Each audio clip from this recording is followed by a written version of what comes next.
Wonderful. All right. Hello, everybody. I'm Brian Sago, and I have been illustrating games sort of in an odd window of time. I started in like 1990 and then dropped out for 30 years and then came back to it. Um, so Amanda asked me to do some presentations on, I don't know, what I've learned as an illustrator. So I've got a cute little slideshow. I'm going to put the link to the whole thing in the chat, so that if you want to go through this on your own later, you can peruse it at your leisure. Chat. There we are.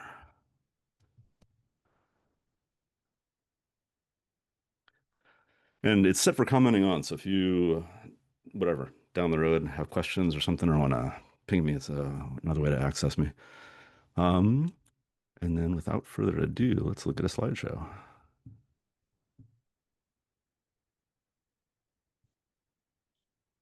All right. Can you all see the little splash thing?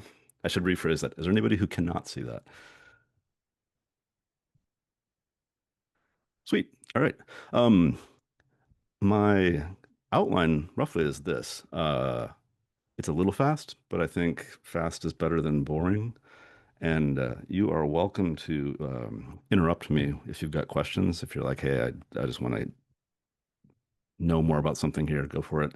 And then I'm imagining many of you also know things that I don't know. So if there's something where there's like you have the answer and I'm not articulating it, feel free to jump in and offer your own expertise, please. Um, I'm skipping that one for a second. Just briefly about me, like kind of my credentials here. Why am I talking to you about this stuff? I've illustrated a few different games that are either Gauntlet or Gauntlet adjacent. So I'll show you a couple slides of those in a second. I've been an art teacher for 31 years. I was a project manager for a graphic design firm for a year, and have degrees in studio art and American Indian Studies, a minor in biology, which in a moment we'll see actually is useful or relevant to illustration, and then a master's in art education also. And then I've written a bunch of games and published a few. So that's kind of, I don't know, me.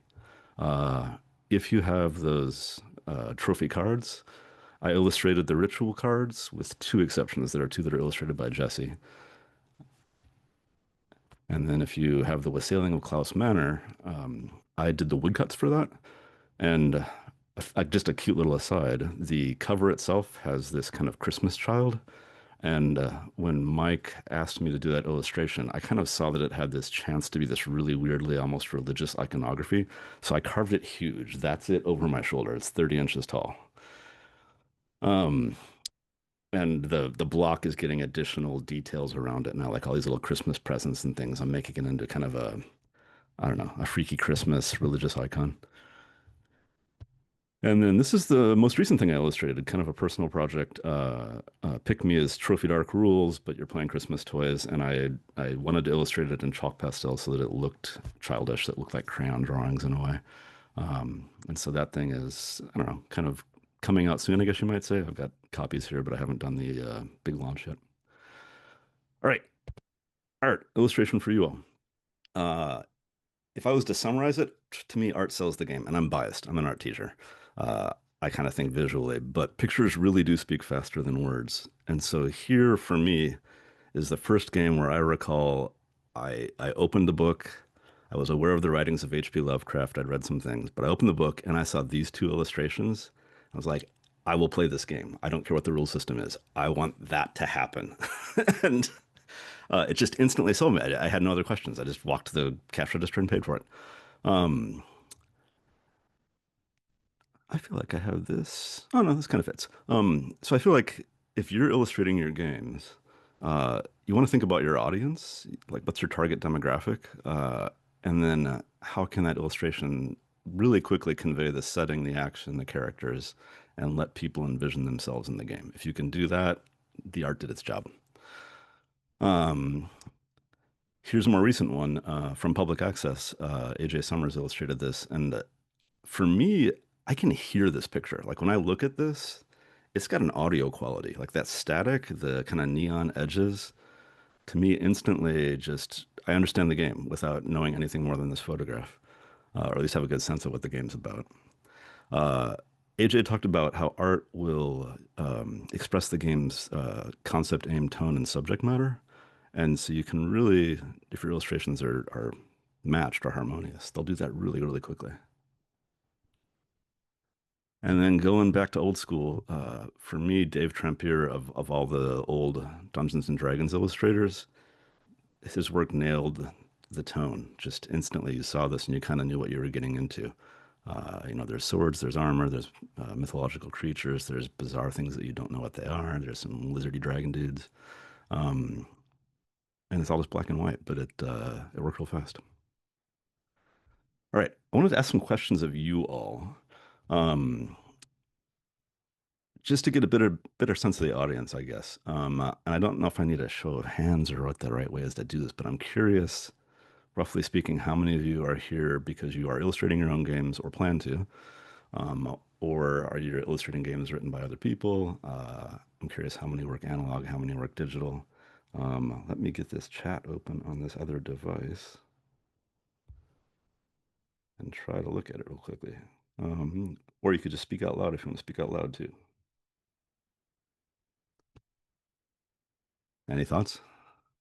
Thus far, I have illustrated all my own games, but I'm uh, hoping that the next game I publish, I'll have enough money to hire an artist Okay. to sort of like elevate, have like a more um, professional cover and things like that. Okay. Um, and I work in a bunch of different styles, analog, digital, whatever. Okay. Anybody else want to give me some guidance or where you're at? I'm mostly just, excuse me, curious about how to talk about this Okay. with other artists and that sort of avenue. We will So, definitely get to that later in the yeah. presentation for sure. Probably the latter half of it, I would say. Anybody else? Or another question is, what do you hope to get out of the remainder of this presentation, I suppose? Yeah, just All put right. it in the chat. It's like Yep. I'd like to illustrate my own to start with a Hmm. combo of like line art and digital resources. Yeah. Awesome. All right. Anybody else want to pipe up or the three I have in chat and the conversations we just had enough? All right, we're gonna keep rolling. I wanted to throw out some vocabulary. This sort of ties into what Clint just said. Um, some of you are going to know these words already, but I just want to make sure that if we're talking about it in sort of jargon, that you understand what we're talking about. I would argue that there's about 7 illustration types, including logos and icons and textures, but we're in this presentation not really talking too much about logos and textures. It's more about what I would call splash illustrations, spot illustrations, character, and full page. And so here's some examples. Oh, I'm hopping ahead a bit. Let me come back to this mood board thing in a second. Um, on this single spread out of one of the trophy books, we have both a spot and a splash illustration. The splash is the larger one. It's not full page, but it is taking up an immense amount of real estate. Usually runs left to right and edge to edge of the paper, not always. Spot illustrations tend to be smaller, postage stamp or bigger, perhaps. Uh, they are often used, spot illustrations, to fill in gaps in the layout. Like if you've got a certain amount of text and you're like, I've got some empty space here, you put in a little spot illustration. Somebody, what was the name? Jade Ravens, I think, had a question about uh, how many illustrations do you need to like kind of flesh out the book? And to me, a spot illustration, I don't need an illustration on every single page, but if I've got like a page that's pure text and then another page that's pure text and another page that's pure text, navigating that book can be challenging.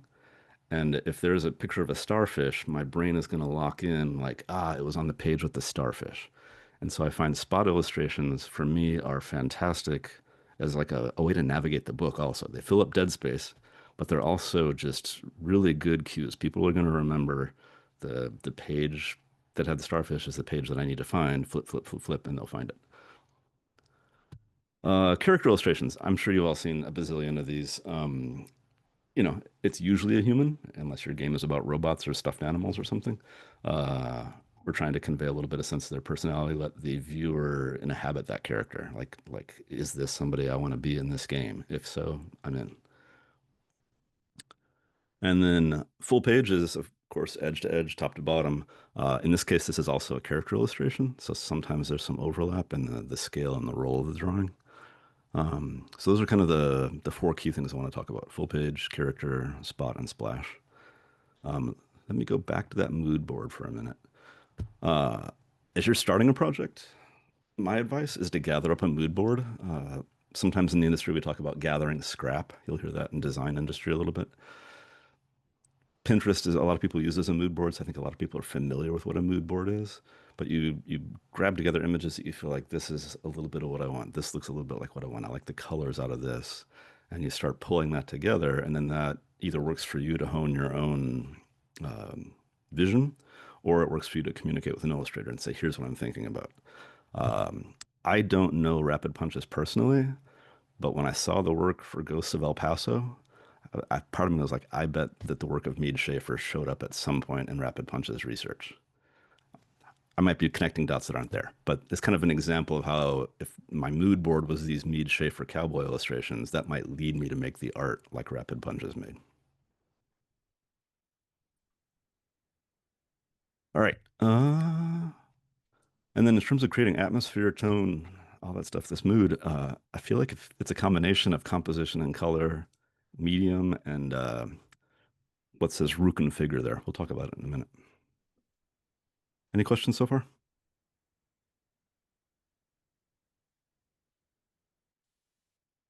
No? All right. Well, for composition, by the way, there is so much to say in composition. I teach photography and printmaking at a high school, and my composition slideshows are in the hundreds of pages long, like hundreds of examples. And I break it into chunks. It's like, all right, kids, we're going to learn one composition method today and apply it. And then the next day we learn another one, and then we do some other stuff for a while, then we come back. I tried to think what are the key ones that I feel like really work in role-playing games and tabletop games. And I was like, all right, these three. And then as I started thinking, no, it's got to be four. And I'm like, oh, wait, it has to be five. So I'm going to give you five different composition methods. There are way more to talk about down the road. Have you heard the phrase Dutch angle? All right. All you got to do is basically tilt your horizon line and maybe put a little bit of creepy lighting in there for some film noir, and you've immediately made the place unstable. You've let the viewer know that something's not to be trusted here, or there's action happening. This movie here, Passion of Joan of Arc, I think just from the camera angle alone, we understand this is not going to go well. It's just an angle, and suddenly there's like gruesome and horror and fear just laying on the table. A second one, rule of thirds. If you're in photography, you have most certainly heard this before. Compositionally, your center of interest, you bump it out of the center of the frame. If you mentally divide the frame into three quadrants, vertically and horizontally, you put your center of interest there. And I tell my students, think of it as more suggestion of thirds. Like, don't always do this, but it's got a use, I think. I think there's a reason that it's so widespread in photography. Here, for instance, we got a photograph. The subject is just dead center filling the frame. What do you feel like when you're looking at this? What are you seeing?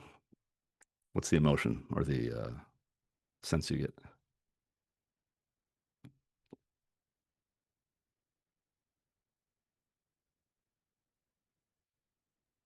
Even though my I know like that he's probably moving, it feels very static to me. Nice, nice. Because it's just like, oh, look, a person. Yeah. Anybody else?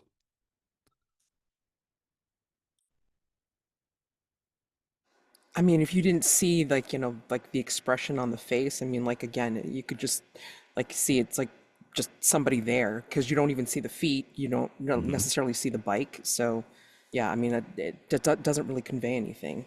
Nice. So this is not rule of thirds. Now let's look at it with rule of thirds. See where we got a story? Like now we know their position relative to other people in this event. we have a foreground and a background and a fair amount of depth in the picture. And it's just drastically different. I think that's why rule of thirds works so well, is it's giving you a story, it's giving you two pictures in one, in a way, two things to look at, foreground and background. So I think that's why it's such a valuable composition method. And it does work in drawing. It works in illustration. Just it's not just a photography technique.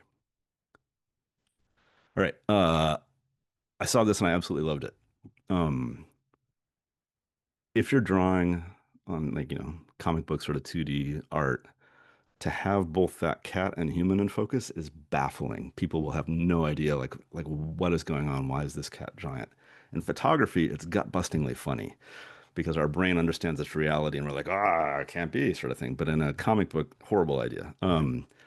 So in comic books, you do want to figure out how to clearly separate those planes of foreground and background, or I should say in game illustration. All right, technique number 3, composition technique 3. This is called leading lines, sometimes called spills.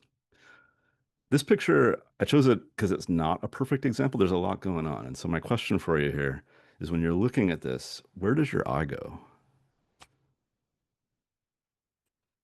Well, my eyes walked down the stairs and then Okay, I saw the bike. nice. Anybody else? Yeah, I keep going back to the stairs. So you go, Amanda, do you go down the stairs, bike, back up the stairs? Yeah. Okay. I find that the curve of the curb in the background Yep. gives a lot of like direction to the movement of the bike. Terrific. All right. Before I move to the next slide, I call this spills and quote marks. In advertising, have you ever seen a commercial where there's like a bottle of pills and they spill towards you and all these little pills come bouncing out, kind of like Christmas lights? Those little dots, they're almost like a connect the dot line. It kind of like lets your eye travel down those little dots. That's what I mean by spills. All right, I'm going to show you another slide here. How do I preface this? Just have your eyes on the screen and see what happens. Ready? Here we go.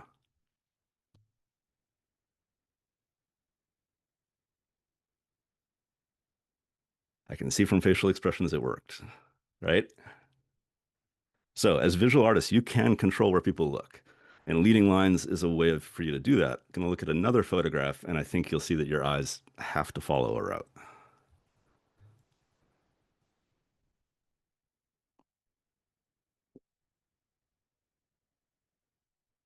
So that's what I mean by leading lines. There's also what I would call implied leading lines or psychological leading lines. Where are you looking at when you look at this? Where the players are looking. Yeah. Yeah, I'm trying to find the ball. Yeah. right, Where'd the exactly. shot go? Yeah. So I digitally altered this. I pulled out a whole bunch of stuff to show that as humans, if somebody's looking that way, we're going to look that way too. So that's the actual photograph.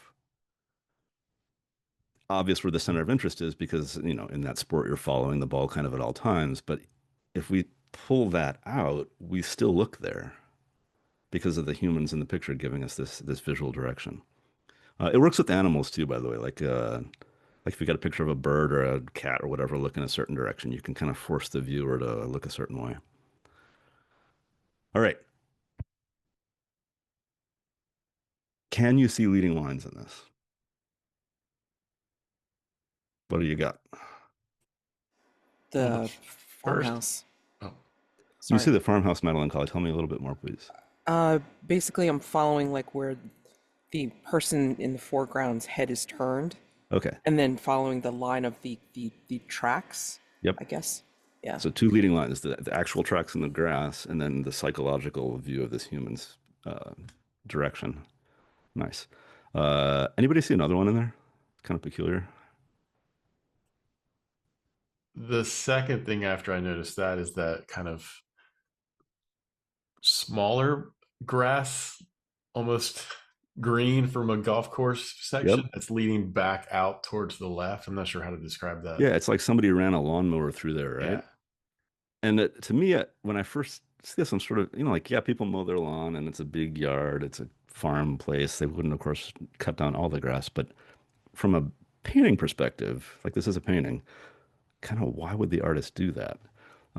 So here's a suggestion for you that ties into composition. If you're working on your own art and you feel like the composition's not working, I want you to take a picture of it or you take the digital file and flip it horizontally and see what's working and what breaks. We're going to flip this horizontally and break it. Are you ready? That's the actual painting.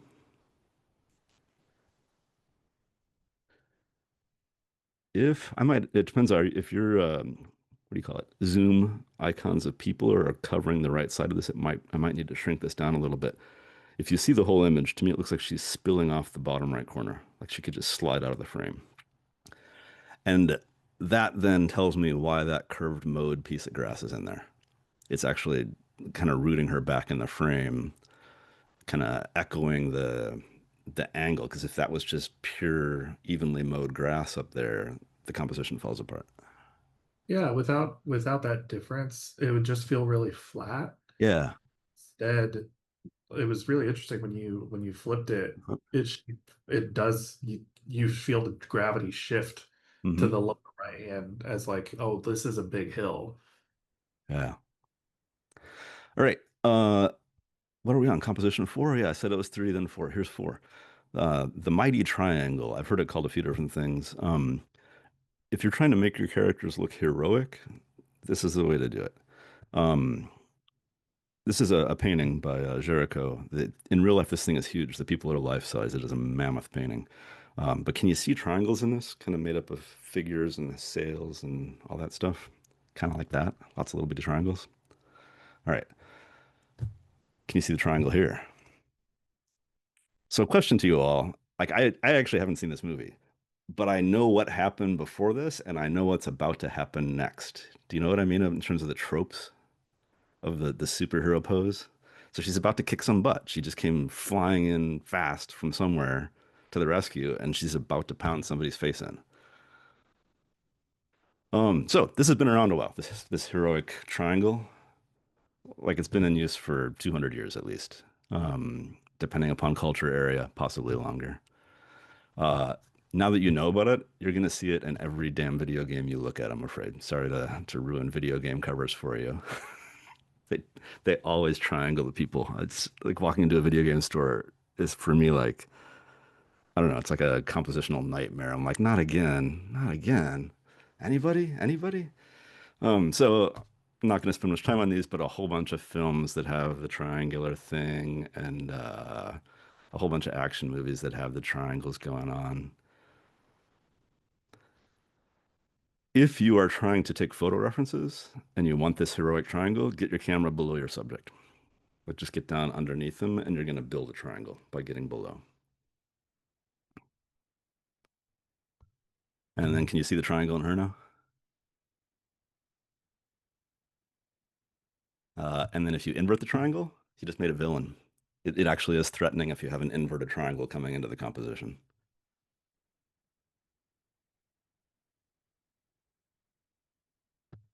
All right, and this is the fifth one where I was like, oh, I got to do one more. You know how there's portrait and landscape orientation?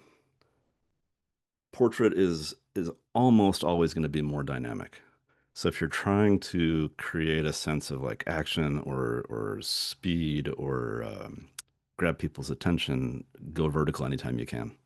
Uh, we talked about splash images can be kind of horizontal sometimes. They tend to still look still, like they kind of, it's not to never use them, but they're going to have less motion going on, generally speaking. All right, questions so far about composition or comments, if any of you want to interject your own thoughts. Can you Is say it? more about the vertical frame being more? Yeah. Yeah. I actually had a kind of question slash comment about that. Is it Mhm. because the portrait is like, using the leading line thing? I mean, like we can see from the table that it's like leading our line down and then like, the slope of his shoulder and everything Mm. like that. It just, again, just ends up being more dynamic in that picture rather than I see what you're in the saying. landscape. Let me answer it by pulling up another image. Give me 1 second here. I guess WPA. my other side clarifying question is, what do you mean by dynamic in that case? Yeah. All right. Let me share. Oh, let me pull up one more tab. What are those called? Total. So I'm looking up our posters by the WPA or the Works Progress Administration. and then also some posters of totalitarian art. And then I will share my screen again here. Where'd you go? There you are. Okay. The Works Progress Administration was an art group tasked with illustrating parks around the United States and doing a bunch of other things, sort of civic-minded artwork. Uniformly tall and skinny. They were landscapes, though. Like they could have done them horizontally because they were depicting land, but they went vertical. And I think part of what's happening there is you're a human, you got an eye on the left and right side of your face. You are naturally built to see a little more left and right than you are up and down. If I give you a tall, skinny frame to engage with it, you have to look up a little bit and look down a bit. If it's horizontal, you can just sort of sit there. You're seeing the whole thing. And then in totalitarian poster art, you'll again see a lot of verticals and then a lot of diagonal lines. And incidentally, in terms of color, red, white, and black. We'll talk about color in just a moment, actually. But anyway, so I think that's how I would answer the question of why is a vertical illustration more dynamic, is your human eyeballs are built left and right. You're used to seeing things a little bit wider than they are. You have to engage with it more if it's vertical. So I think it's like the audience has to do a little bit more work to Yes. yeah, that makes sense. Nice way to say it. All right. All right, just checking the chat. No other questions yet. I should ask any other questions or comments. All right, moving on. I wanted to talk about how to get the viewer engaged. Like somebody picks up your game, you want them to feel involved, to feel a part of that universe real fast. There is a word in German that I don't know of an English equivalent. The word is Rückenfigure, which means back figure, essentially. And I am sure you've seen it before. If you look at Instagram or TikTok, there's a highly, highly strong chance that you've seen a lot of work like this. And what this is really doing, what the Rückenfigure view is doing, it's giving second person. Like it's no longer a first person view or a third person view. It's second person. This is you. You are there. You are on that ski slope. You are in that hot tub. You're on the forest path. And I absolutely love that in German, there's a specific word. Like Rückenfigure's been around for, again, a couple hundred years. They now call this the Rücken selfie. This is a Rückenfigure. I don't know if Andrew Wyeth knew that when he painted it, but I know he would have been aware that he was giving you this view of Christina and her environment. He's putting you in Christina's physical space, like making you kind of be Christina. I'm sure you've seen Cecilia Ferry's work. This is Rückenfigure. She's dumping you right in there. You're with the old ladies. You're about to face this big beastie.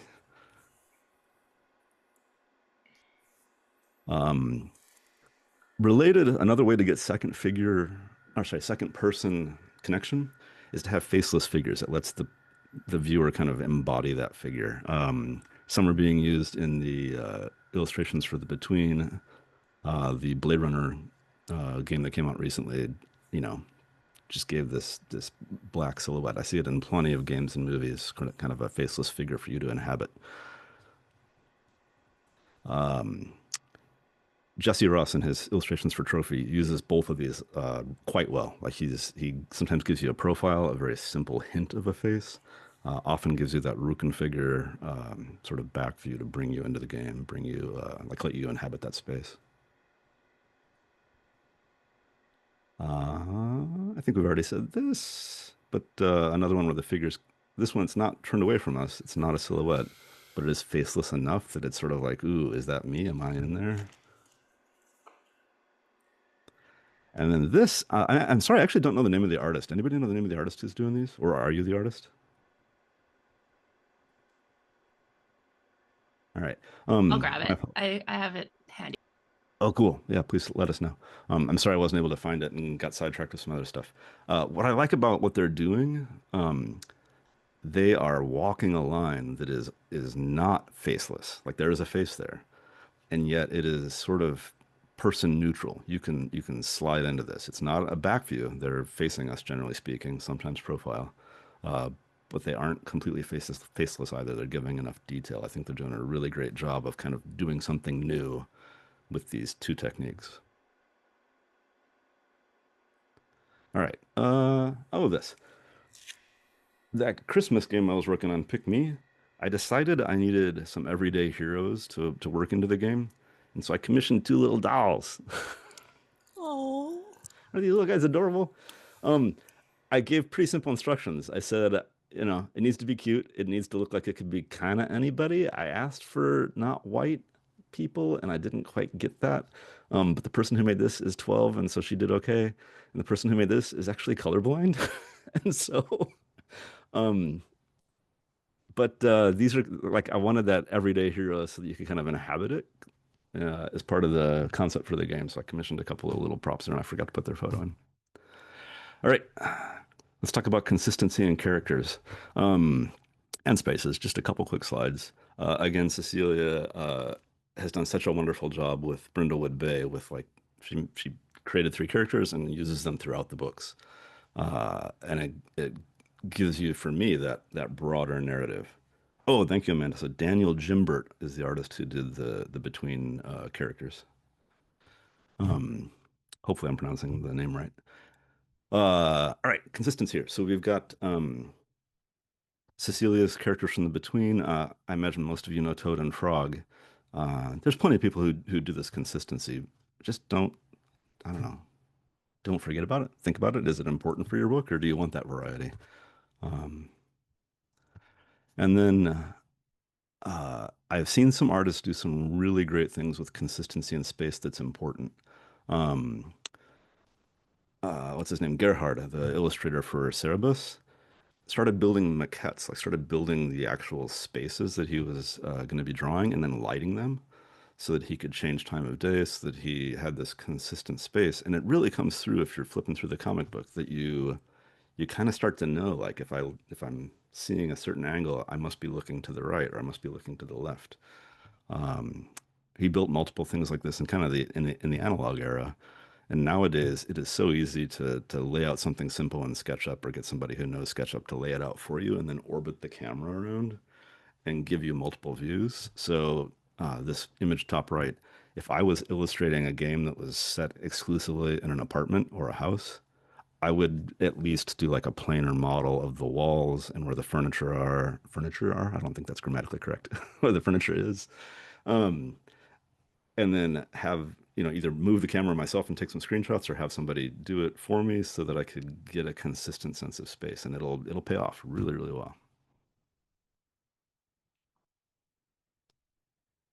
And Jared, yeah, that comment in the chat about the characters in Brindlewood definitely is true about getting that sense of the story. All right, color. Um, I can talk about color for weeks. Seriously, again, I'm a high school art teacher. The teacher across the hall is the painting teacher, and he and I go back and forth with new ideas. And I have like a shelf of books that are on color theory and color swatches and the origins of color. Um, it's fascinating. There's so much to say. So if you ever want to jabber more about color, track me down. We'll jabber more about color. Trying to keep it simple here for game illustration. These are a few things that I think are going to be useful for you. Color swatches, understanding how to use warm and cool colors, understanding the print versus digital facet of what's called CMYK or RGB, and then making sure if you're communicating with somebody remotely, how to make sure that you're both seeing the same color. Some of you may know this. Have you heard of warm and cool colors before? A couple of nods, many nods. All right. So generally speaking, warm colors, yellow, orange, red. Cool colors, blue, purple, most greens. Um, Visually speaking, there's a phrase they'll say that warm colors advance, meaning they look like they're closer to you, and cool colors recede, like they're farther away. So on this image on the left, can you see where the mountains look like they're quite distant, but when they're red, they look like they're quite a bit closer? Or sorry, yeah, red, pardon me, orange, that other warm color. When they're orange, they look like they're closer. Uh, I think honestly, this comes to humans psychologically because we live on Earth. Our atmosphere is blue, and when there is so much distance between us and another thing, it is tinted blue. It's called atmospheric perspective. There's literally so much air that you're seeing the color of the sky. And I think that that is just embedded in us from birth, and so that we sort of intuitively understand that cool colors have to be farther away. You can break this once in a while. We'll look at an example in a second. All right, so here, can you see where the artist is using warm colors to pop something straight up into your face? And they even used cool colors on the cloak of the person who's about to get massacred to kind of make them look a little more tiny, a little less bold. And then I wrote to note the dark vignette. Bottom, see where there's kind of a dark curve, and top, kind of a dark curve. So they also used the darkness to frame in our attention to the center. And that darkness also gives space for them to overlay white text and have it be legible.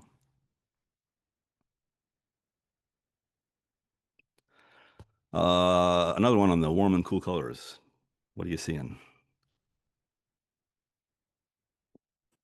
We very much know who our main character is. Uh-huh.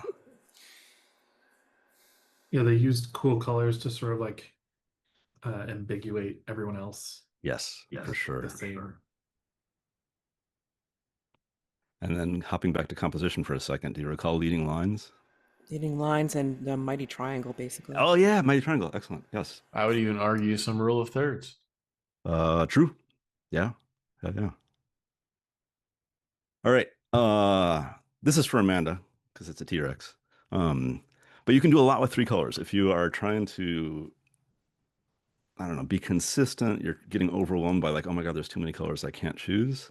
Pick 3 color swatches. Do a warm, do a cool. Third one's kind of up to you, and then work with those 3, and you can get really, really far in making really compelling illustrations. I mentioned earlier the totalitarian posters are usually red, white, and black. That is called the power palette. Oh man, I don't want to get into too much of a sidebar on it. It's one of those things. Talk to me later. I love color. I can say a lot about the origin of red, white, and black, and even get into the linguistics of the origin. It's really cool. Color swatches for coherence. Butter Princess, Mike Martins did all the design and layout and illustration for this, and he set up 5 color swatches, but it was 2 different yellows. You can kind of see them top left, kind of a gold yellow and kind of a buttery yellow, we'll call it. A pale blue that you'll see bottom left, and a kind of a darker brown, and what was the other color? Oh, kind of a cream. And so we used those throughout the illustration.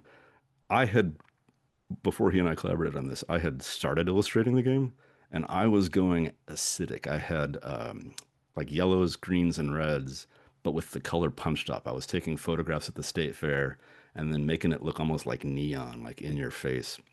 And once I saw his color swatches, I was like, oh, this is going to be way better. Like I was going the wrong direction. I was making like the, I don't know, steampunk fight version of, or like Blade Runner fight version of the state fair. He had something that was much more like gentle, agricultural, much better color tones. And related to that, current project I'm working on is about Napoleon and France. So for my color swatches, I went red, white, blue a little bit. Notice that the white is not white, it's cream. The blue and the red are not the same blue and red from the French flag. They're what I want. And then I'm slipping that chocolate brown in there because I know I'm going to need a little bit of a semi-neutral for something. So I've got warm and cool. I've got 2 or 3 of each. And then I've got a couple of neutrals chucked in there. Another one where somebody's just doing 3 colors. So 2 blues, a dark, a light, and then an orange. And we've got a nice looking image. Good lot of pop to it. I will say this, if they wanted that planet further away, they could control it with color. See where the cool color just shoves that planet way, way back? I can see why they made it orange, but if they wanted distance, they could have controlled it with warm and cool. And then just another point of if you're trying to work with warm and cool, or just keep yourself to 3 colors, I think this is a great way to do it, to have 2 be warm, 1 be cool, or vice versa, of course. Of those 2, 1 has to be dark, 1 has to be light. And from there, you can start filling things in quite well. Do you know what a key plate is? I should ask, does anybody not know what a key plate is? It comes from printmaking, and I don't know. Do I have a good one here? Let me grab one real quickly, 1 second.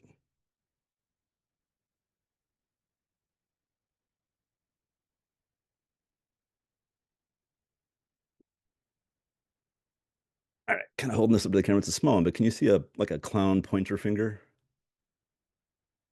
It's on a block of lead type. If this was my key plate, what I'm going to be doing is filling in colors. Like I might fill in the skin color of the hand and the color on the cuff of the decorative handle.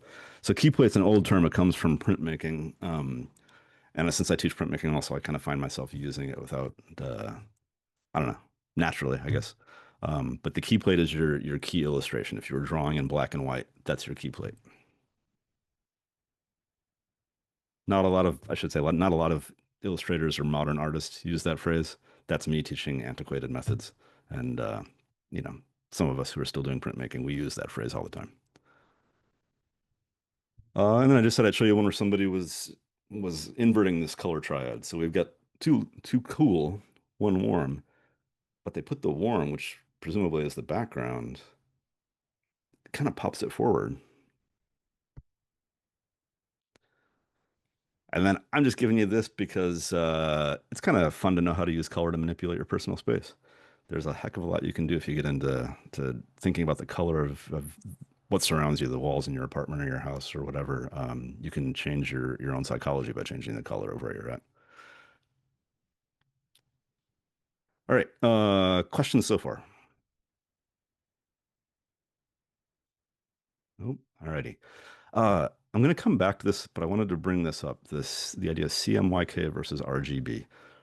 If you don't know, CMYK stands for cyan, magenta, yellow, and key plate. That's what the K is. Some people tell you it's krypton. It's key plate. RGB, red, green, blue. Your computer monitor, despite it showing you all these colors, is really just showing you a combination of red, green, and blue. If you get in look at the magnifying glass on your computer screen, you'll see the actual pixels of the screen. Same for your cell phone, same for your tablet. When we print a book, we are usually printing it in CMYK. Again, I could go on at length about this, but the short answer is physics. Like inside your human eyeball, you have three cones, red, green, and blue. And so light shining at you can and should be in those three, red, green, blue.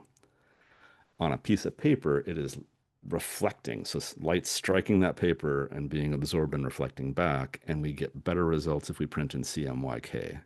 Like it looks better to us than if we try to print in RGB. But this can lead to miscommunications with your illustrator or if you're illustrating for somebody else. I've had, God, I don't know, like 4 times in my career where somebody's like, this looks like crap. What are you doing? What am I paying you for? And it's like, wait a minute. What software are you viewing this in?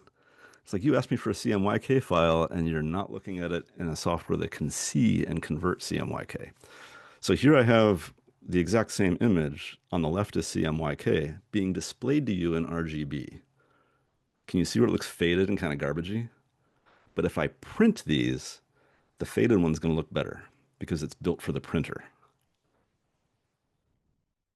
As an illustrator, you don't need to know a lot about it. It's just sometimes somebody is looking at a thing in the wrong software and they don't understand why it doesn't look right. And so you might just need to check in with them about that. I'll show you a slide a little later on. I'm sorry, go on. I do have a question about that. Yeah. So, I currently only have one print on demand product. Was sort of like experiment. I was like, I'll figure out how this works. And I understood CMYK and RGB, but I didn't have any experience with like making CMYK look good in like a finished product. So like the cover ended up when I got the first proof was pretty faded and like the color was off. Okay. You have any advice on like how to, because like obviously I was just working with it on my screen. Yeah. I've got some advice. First question, did you print through drive-through RPG? I did. All right. I'm going to speak frankly. Their print on demand is garbage. Yeah. It honestly probably wasn't you. It's probably them. Okay. The printer that they're using, or that should say, not just them, the printer anybody uses makes a difference. I mean, the machine. Yeah. Are you aware of Mixam as a printer?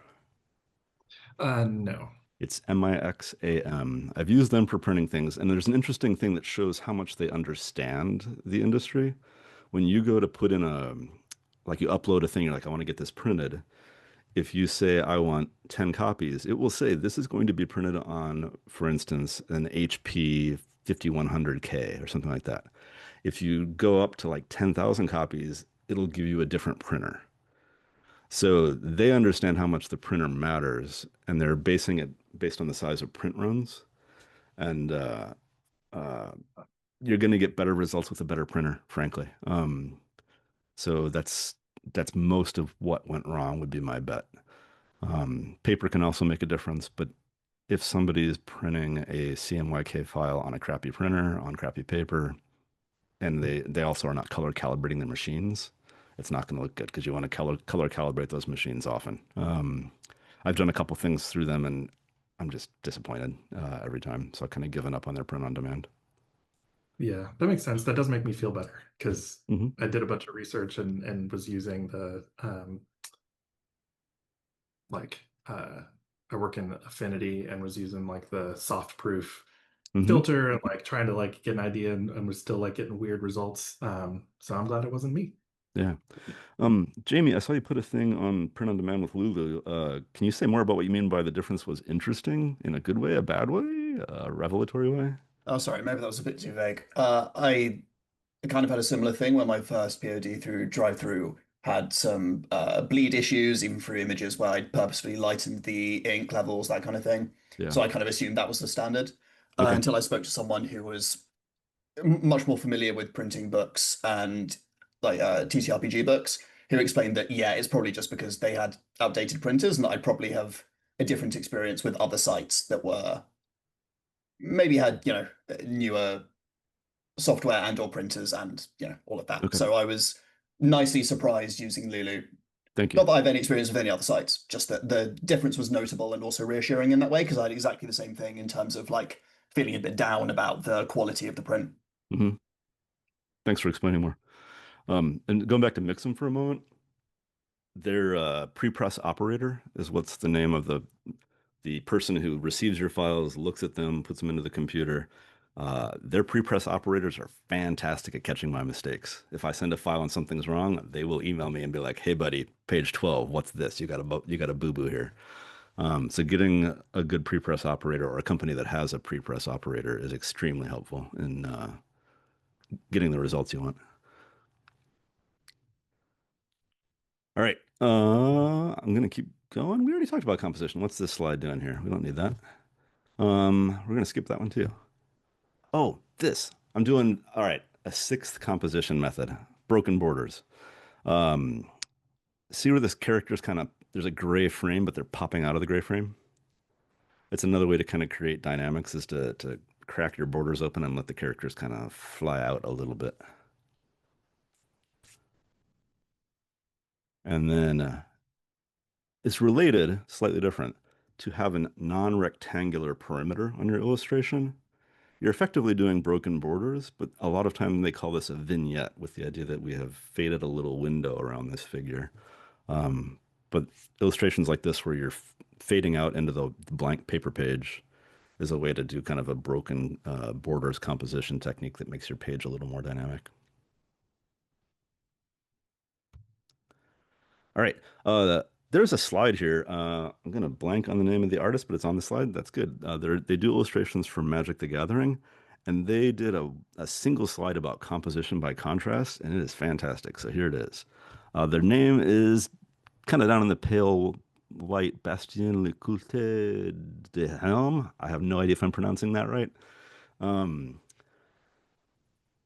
I know this is tiny, but they talk about how they're using contrast of light and dark against each other. And so, like, if you look around the images, you'll see a contrast of values, the light and dark. They're contrasting colors, warm and cool, or color versus desaturated. They're doing a contrast of shapes, like triangles against rectangles, sort of thing, or organic shapes against geometric shapes. And they're doing a contrast of details. Area with a lot of details, area with a void, kind of an absence of details. And I feel like this, like if I was trying to analyze other RPG art, if I'm looking at art, I'm like, I like it. It's probably one of these four or a combination of these four. All right, we're going to apply this. I'm going to have you pick apart an image or two. Going old school here. Well, sort of old school. Between these two covers, which one's got more depth and action? And can you tell me specifically what creates that? Definitely the second one, mainly because there's like a foreground and a background. Mm-hmm. Subjects are overlapping, and there's like you have the broken borders and Mm-hmm. everything else. Anything else from what we learned? What have did the you call that contrast. palette? The color palette? Power Color palette? palette. Yeah. Yeah, the red and the black and the white. Yeah. Yeah, they honed in on a color palette and kept to it. You have the contrast, but I mean, like it's in reverse. So the cooler colors in the front, and then the warm colors in the back. But I don't think you can help it with a red dragon. True. Good point. Excellent. And then I forget what's on the next slide here. Oh, that's kind of me picking apart these a little bit. Some other things: flat horizon versus Dutch angle. If you look at the ground on the right one, it's got a bit of a Dutch angle going. There's also some bizarre placement on that first one. Oh yeah. Composition wise, it almost looks like there were pieces that were cut together and Yes. smashed together. Yeah. It's very non-cohesive, I guess, is a way of. Yeah. Kind of looks like a collage. Yes. There's that big giant empty space right in the middle. Yep. And we don't have on the right a perfect mighty triangle, but we got a hint of it, and we definitely have a Rukin figure going on. Yeah, I find that interesting because it's a Rukin figure, and like they said, with the cool colors in the foreground. Mhm. So to me, what that communicates is like we are the actor in the Yes. image, but Yeah. the dragon is like the subject is more important. Like we are facing Yeah. that and supposed to be Nice. looking at. Very nice. This is just me on a soapbox for a second. If I'm looking, some people had asked about what stands out or what makes your art stand out. For me, a lot of TTRPG art, especially in the fantasy realm, is kind of going what I would call casino pachinko parlor lights. Like, have you ever been in a casino and it's like pew pew pew pew pew pew pew pew pew? And there's some video games like that where it's just like flashing lights and flashing lights and flashing lights. And this has kind of got that. Like there's a little burst of blue, a little burst of yellow, a little burst of blue, a little burst of yellow. And I don't really like it that much. I can see the appeal for others. It's just for me, it's like this is a little like slow it down. Kind of go back to that composition by contrasts. They're doing a little bit here, especially on the far right, the kind of lizard creature coming in. They've got a nice contrast of like detail against void. They're using Dutch angle. They're doing some good stuff, but to me, this is too much of like a casino flashy lights illustration style.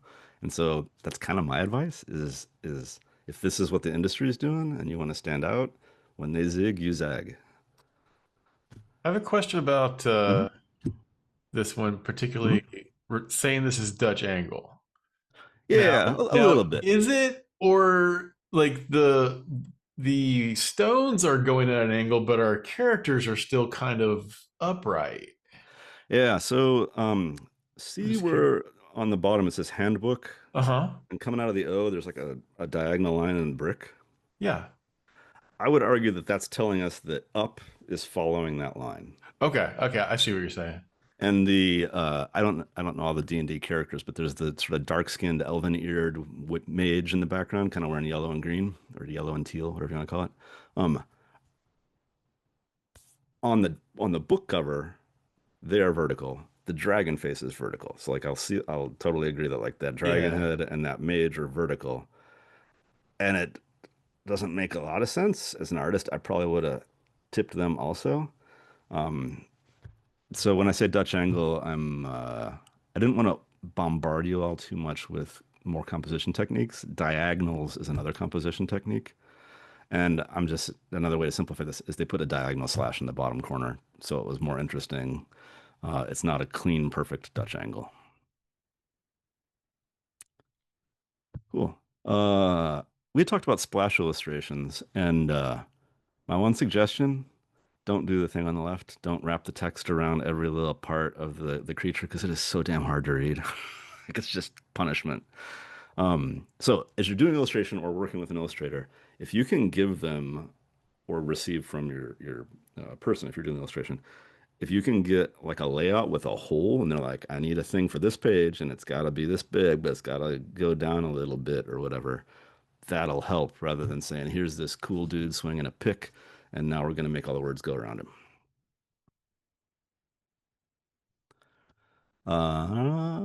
Oh, broad advice, and I should have put a picture in here. I'm not going to grab it.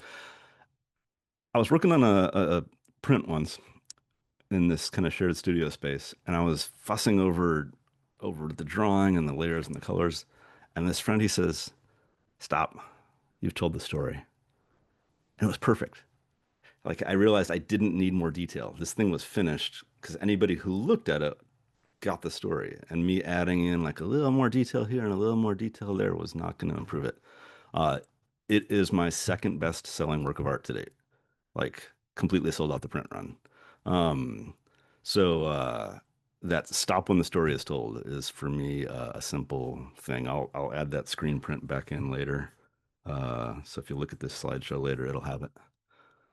All right, and then we had talked about this idea of trying to do the art for the layout, like not to do the text around the figure, like we saw there.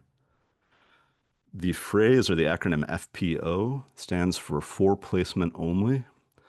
And a lot of people in the industry, if they're like, we know we need an image here and we need it to be about this big and maybe approximately this color, we'll slap a great big FPO on it, meaning something else is going to come in here later. And I use that a ton in my own layout also, just to kind of remind me I need to keep this space open, don't put text into it, or I have an image that I have to still make to plop in here. All right. I wanted to talk about medium and tools a little bit. Whether to work digital, whether to work analog, um, and kind of matching the medium or style to the genre of your game if possible. For these two, to me, hopefully the artist is not in the room. These are unfortunate. I understand they're trying to make it look like an old leather book with gemstones and stuff, but it is not an old leather book with gemstones. When your fingers touch it, it's just a flat piece of, offset printed paper. Uh, and it's just so dull to look at. Like I don't want to play that game. So, um, and then the poor Magic the Gathering, since it's a collectible card game, they're stuck with that card back. They can't change it. It's just too late for them. Um, and if you look at like the modern Dungeons and Dragons books, they're not doing this fake leatherette cover anymore because they know it's just not working. Compare these two in terms of fake leatherette and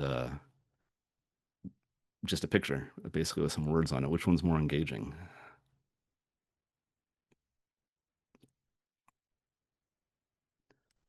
I feel like they're getting close because they did a broken frame on the right one with the horns coming out of the circle, and a little bit of a drop shadow. They almost made the leatherette thing work here. But then see where they had to do a light glow around Advanced Dungeons and Dragons by Gary Gygax because the color contrast wasn't there. All right, for me, I love when I can to work in a medium that fits the genre, the time period, the style of the art. And I know not everybody can do that. It's just me. I've been teaching art for what is it, 31 years, and I've learned a lot of things. I've taught a lot of things, and so I feel like I can often hop between like woodcut printmaking or chalk drawings or photographs or digital art. And yet, some people would critique me as an illustrator for that because I don't have a consistent style. If you're going to hire me, what the hell are you going to get? You don't know. So it's a little bit risky if I, as an artist, don't have a coherent style. So maybe take this advice and maybe don't. So Amanda Lee Frank's illustrations for The Between, like two of these images are about 150 years old and two are Amanda's, and it is really hard to tell them apart. You know what I mean? At a glance, you're like, I don't know. So she did a fantastic job of emulating the style using her own techniques. Um, I would say the strongest advantage to me for digital is edit undo. But remember that like stop when the story's told? I think a lot of artists get too picky when they can edit undo. They're like, oh, that line's not right. I'm gonna undo it. I'll do it again. Oh, that's not right. I'll undo it. I'll do it again. You will see all the mistakes in your art. No one else will. Because everybody else, they see a final, complete work of art and they engage with it at that level.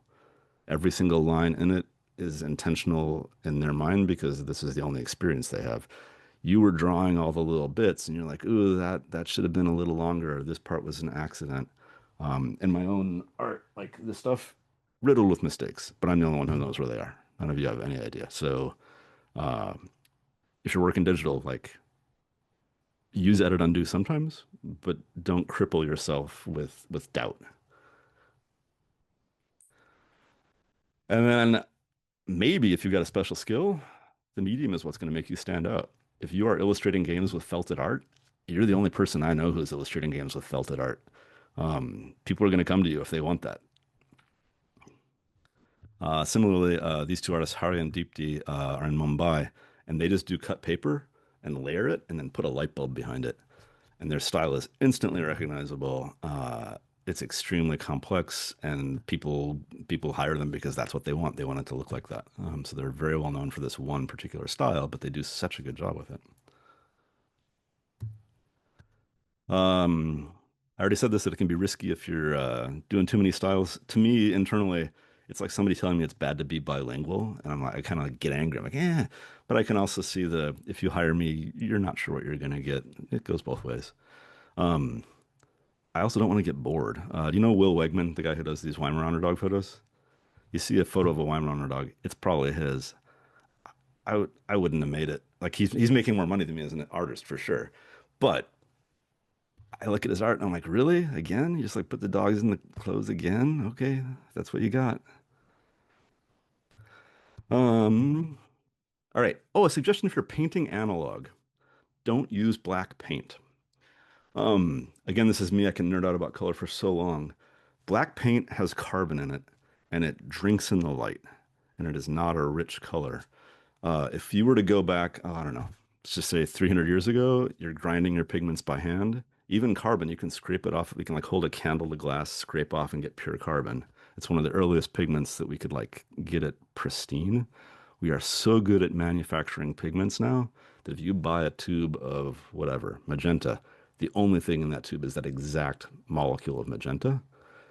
And so if you're painting straight out of the tube with just one color, your black is going to look too flat and make the image lifeless. If instead you mix a combination equal parts burnt umber and either ultramarine blue or Prussian blue, you're going to get a much richer black. It's going to look black, but it's not. And what is bouncing off of the analog surface when you're holding it in your hands is two colors. Like your eyes are getting a richer sensation because there's two different molecules of pigment that are hopping around in there. You can still add a tad of carbon black to it if you want, but my advice is don't do that. With a caveat, if you're painting a sculpture and you want to really freak people out, have you heard about Stuart Semple's black? Amanda, what do you know about it? It is the response to what's his name who made The Black is Black. So Stuart Anish Kapoor. Semple. Anish Anish, Kapoor, yeah, yeah. that guy, he sucks. So Anish Kapoor is not allowed to use Stuart Semple's black, but the rest of us can. It's very expensive though. I've looked up how much it costs, but it looks friggin' weird when you look at it. Yeah, it is not cheap. I've got a bottle of the Black 2.0. When you buy the paint from Stuart Semple, you have to sign an agreement saying you will not resell this paint to Anish Kapoor. Anish Kapoor had a different black, Vanta Black, and he copyrighted it. So he's the only artist who can use Vanta Black. And Stuart Semple basically said, no, the art is for the people. I'm going to make a different black that's blacker than yours, and you can't have it. um, it is so non-reflective, it's shocking. If you paint it onto a three-dimensional surface, the thing goes away. Like if I painted this little plastic skull with that black and I held it up, you would not see curvature. You would just see a black void in front of my dark shirt. Um, so if you're painting sculpture, I don't think it would work great for a game illustration, but if you're like doing a gallery exhibit and you're doing sculpture, maybe then you're going to paint in pure black because it can do some cool stuff. But I wouldn't recommend it for game illustration. All right. If you're working analog, at some point you got to photograph your artwork. And I just want to emulate real briefly the big mistake. So here's my beautiful work of art. I want to photograph it. I'm going to put it on a table. I'm going to take my phone and I'm going to stand over it. I'm casting a shadow on the art. So you've got to get uniform light. You can buy those little what are they called? The little shooting boxes that have like sides and little LED lights pretty cheaply if you want. They're like 40, 45 bucks. But you can do something better. You know how your computer or laptop screen tips back? Just turn the laptop monitor off, tip it back at 45 degrees, put it underneath a light, and then have your art there. And you'll get clean, flat light. Or do it outside during the day. The one thing I will say is if you're photographing outside, let's say you have multiple works of art, don't photograph two pieces on a sunny day and two pieces on a cloudy day. You will get a different color temperature on your photograph. So it's kind of simple ideas on getting a good clean photograph of analog art. Doesn't need to be expensive. What do I got here? Just if you're looking for recommendations, Procreate is blowing me away. It's got a little bit of a learning curve at the start because they tried to make a user interface that's very simple and not a lot of details. So I have to look up online like I feel like it should be able to make this layer go transparent, but there's no button that says go transparent. So I have to go check online. I find out that, oh, it's tap with two fingers and swipe to the left. Not very intuitive. Once you know that, it's easy to do. And I am blown away by the quality of the different brushes that are out there, how much they're emulating things like real paint. Like you can make it look like watercolor or oil paint. You can change the brush size real fast. There's a lot of really, really interesting things it does. And then I imagine you all know that Photoshop is stupid expensive. Affinity is a heck of a lot cheaper. Usually, what is it, 60, 70 bucks, and often on sale for half price. And there are a couple of free alternatives to Photoshop. GIMP, which has an unfortunate acronym, it stands for Graphics Interface something, I can't remember.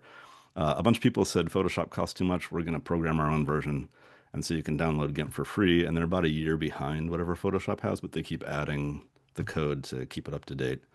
And I don't know how to pronounce this. I don't know if it's Photopia or Photopea. Is an online free version of Photoshop. So much so that I'm kind of shocked they haven't been sued yet because their icons are the same. They're like just a little bit different. It's like there's the paintbrush, but theirs has like a little curve up instead of a little curve down or whatever. If you can use Photoshop, you'll be able to use Photopea or Photopia in a heartbeat. Oh man, I can't Lucida. Is there anybody who's on the call who's like, I really want to draw by hand. I want to do it freehand. I don't want to do this digital business. No? All right. We'll skip that then. Tech stuff. Yeah, this will be pretty fast. Um, yeah, let me say it used to be that if you were working for something that was going to be digital only, you would work at 72 DPI, 72 dots per inch. And if you were working for print, you would go either 300 or higher, 300 or 600 DPI. There is, at least for the time being, no reason to ever go above 600 DPI because your human eye can't see better than 600 DPI. You would need a magnifying glass to see anything that's finer resolution than that. But for most people, for print, 300 DPI is plenty good. My advice right now is just work in 300 DPI. Don't pester with 72 because cell phones are getting to a higher resolution, tablets are getting to a higher resolution. Your laptop is still at 72, but phones and tablets have a higher resolution. And so my thought is work in a higher resolution because you can downsize later if you want to. You can't go the opposite direction. Regarding saving files, if you're doing digital stuff, we used to save things in JPEG. JPEGs compress each time they're saved and they lose data with each compression. And you might think, well, I saved it to my computer. Like it's done. It's not getting recompressed. But if you email it to somebody, you're moving it from your computer to a router to, I don't exactly know how email works, but from there to like another router, to a satellite, back to another router, back to the computer that's supposed to receive it. And so it just got recompressed 6 times in one email, approximately. PNG is a better format to use. It is what we call a lossless format, meaning that as it gets saved and resaved, it does not lose data. So stop using JPEG if you're using JPEG, switch over to PNG. If you're using Procreate or Photoshop, you might want to save the layers. PNG does not save layers. It's a flat image. So you might send your final art as a PNG, but if you're working and trying to preserve your different layers, keep it in PSD until you're done with it. Does that make sense? What would you Questions say about that? about using TIFF format for like print? I'm not Because it saying also don't. retains layers. Sorry, say it again, please. It also retains layers and is lossless, but Correct. the Yeah. file TIFF has. TIFF keeps layers and is lossless. It's a little more, what's the word? Like if somebody doesn't have Photoshop, they can probably still open that TIFF file. But we as a society maybe are getting better at sort of cross-app accessibility. Like I can open a Photoshop file in Procreate. I'm kind of surprised, honestly, but a lot of illustration programs can open a Photoshop file. There's no harm in TIFF for sure. Let's say that. Other questions?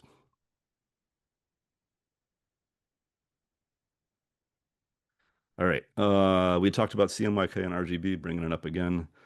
As you're saving that file, you might need to change the mode. And so this is in Photoshop.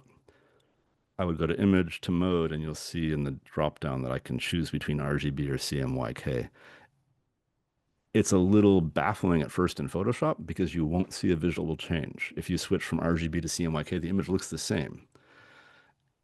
If you take it out of Photoshop, then you'll see the difference.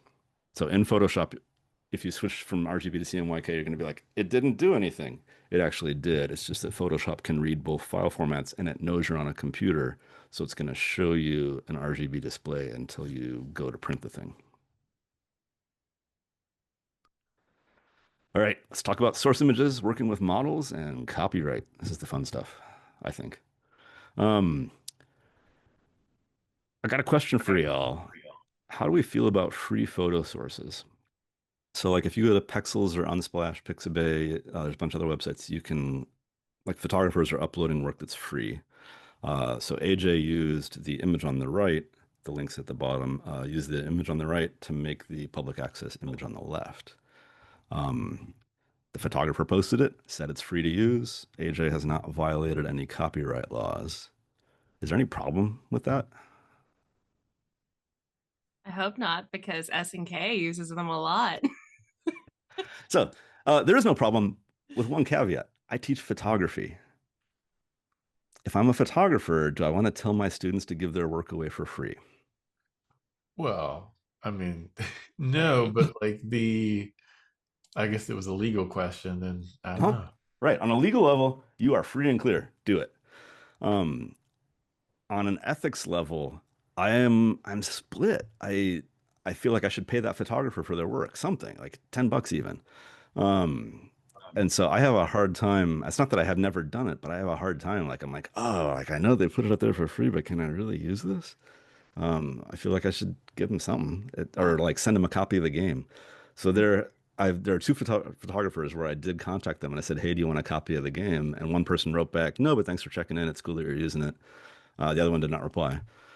Um, but anyway, like I said, in copyright law, totally fine. Something Sorry, go ahead. uh, Yeah, Jared. involved with the copyright and everything. I feel similarly where I'm like, I don't like it when people use my work, and then the whole like AI Hmm. uh, thing is like highlighting that, especially lately with people trying to sell RPG products where it's just Yes. AI artwork and it is crazy. Yep. And so something I've started doing is even if I have reference photos, I go back to like my art school days and I'm like 50% of this has to be my own work or like Yes. combining it with something else. Like I don't just like copy it one for one. Yep. Um, just that makes me feel better about Yeah. using it Yep. as reference. I'm gonna hop ahead a slide based on what you said. Oh, too far.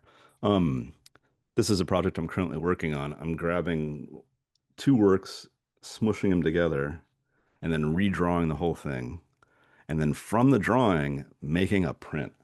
Um, so can you see a big old vulture here and a kind of a squished hat under it? I looked at a whole bunch of photographs of vultures, put together like four of them, distorted them and, painted over them and drew over them, and then etched the thing to an acrylic plate and then inked and printed it by hand. I am 100% confident that the 4 original photographers will not look at this and be like, hang on, that's mine. Like I can tell that you used that like tip of the beak from this photo. So I'm generations removed in a place that it's a new work of art. So what? Hopping back. In the United States, we are currently operating under the 1976 copyright law. Oh, sorry, Chaotic. 1 second. I see your hand up. In the United States, we're currently working under the 1976 copyright law. We have not updated it since, so it is not touching anything about AI. Um, it's man, what's the word? It's peculiar. There's loopholes. I'll say that. All right, Chaotic. What did you want to interject with? Uh, just to sort of go back to like the previous point about using stock images for Oh yeah. free and kind of just feeling like a little bit icky about it. Mhm. Like tabletop designers do a similar thing through community copies. They do Mhm. sell their work for profit, but they do offer like free versions of their games because Mhm. they want for people to engage with their work rather than just being stuck with not Yes. engaging with it. Yeah. Like this is why sprigs and kindling is a thing at Yes. all. Yeah. We want to see transformative work. So Mhm. I imagine like photographers probably feel similarly. That makes a lot of sense. Yeah. Yeah, but I hope I didn't come across as saying Yeah. don't use these free photos. No, It's just I'm go just on. trying to provide some sort of level of like comfort for folks, like of like Got it. why they can use it and why these artists would want you to use it and why they Yeah. would be motivated to do so. Terrific. Thank you. Um, regarding what Jarrett said, and we were chatting about for a second ago about like looking at other work, taking it as a reference, kind of making it your own. My own 2 cents is I wouldn't illustrate a game using just straight AI images. I'm seeing some people who see AI images and then use them as sources, and they're like, "Well, I didn't generate it. I found it online." So it's just a reference image. Like if I looked up a picture of a dinosaur and drew that dinosaur, but there's a risk of accidental copyright infringement. If you put in, well, this person, Brielle Garcia, put in the prompt Afghan and it generated this image, and they showed, I think they did like 64 iterations of the prompt. And every time it was coming up with this photo by Steve McCurry, which is 100% copyrighted. If you are unaware of that photo by Steve McCurry, you might think you're free and clear until Steve McCurry and National Geographic get a hold of it, and then they're coming for you. I don't know, just tread with caution in that regard. I feel like I got to slide out of order here, but where I can, I try to work with an actual model. Sometimes I will find a picture and say, I want you to pose like this. So it's kind of the mood book again. Uh, I saw this image on the right about if you want to draw spellcasters, look for conductors as references. It's amazing. If I just took a photo of that conductor, that might be a copyrighted photo. But if I just hand my friend a paintbrush and say, put on a suit, pose like that, click, now it's my photograph. It's 100% my photo, and I can do anything I want with it. So it's pretty easy to repose a photograph of a human. You might not be able to find, I don't know, a polar bear to model for you or something like that. Like there's some limits on your models. But often I'll just ask friends if they'll pose for me and either offer them money or copies of the art. And generally speaking, they're pretty happy with it. This is sort of an aside, but if you're dying for dynamic poses, you're like, my works of art are not compelling enough. I love the hashtag accidental renaissance. They are tagging these photos that have these kind of elegant, sort of poses that are harkening back to Italian Renaissance business. And I could see these things just being so inspirational for trying to guide a model to say, hey, will you pose like this? I want to try and get this mood or this feeling. All right, I saw a thing in the chat. 1 second. Oh, sure, it's Kit Bashed image. All right. Oh, yeah. The giant whale with 6 flippers? Oh, my Lord. That's cool.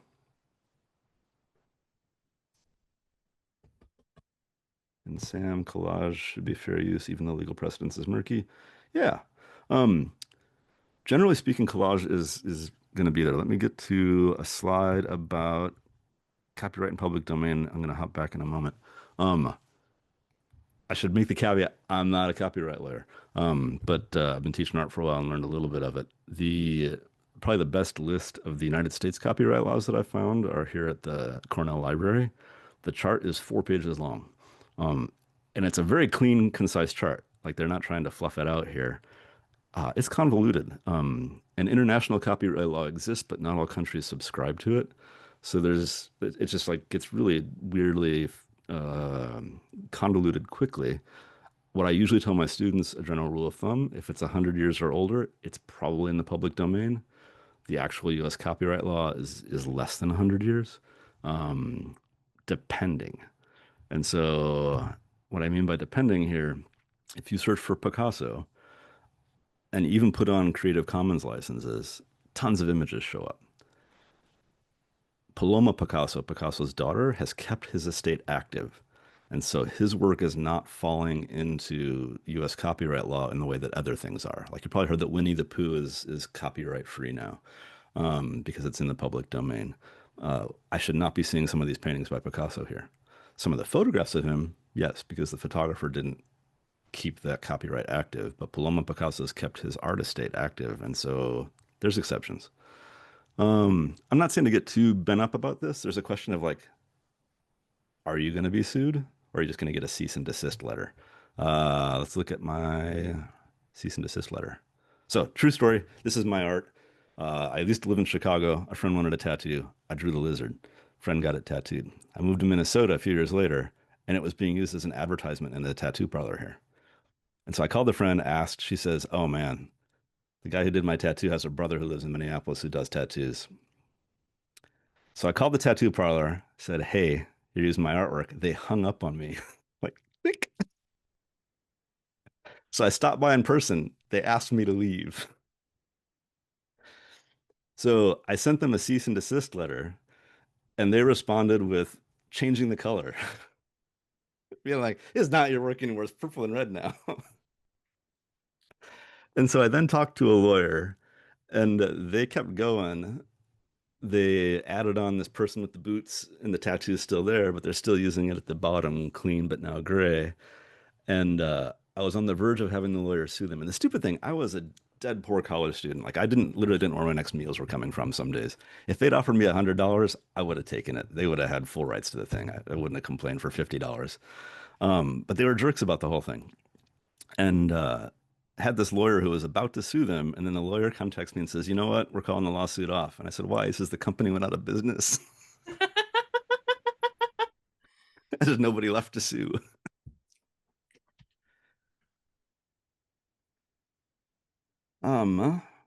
Jared, I see a comment here that says, I'm not sure if I should respond to it. It says, why insist on doing that? You're making so much trouble for yourself.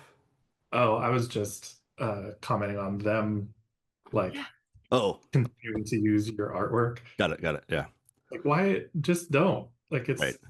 Yes. are you not an artist? Just make something yourself. Yeah. All right. Again, I got a couple slides out of order here. Jade Ravens had asked about Iron Sworn specifically and where to find stock images. We talked a little bit about those free image sources. So you might go to Pixabay or Unsplash and search for like person in armor and try and find some pictures. You might get what you want. Most of those photographers can be contacted.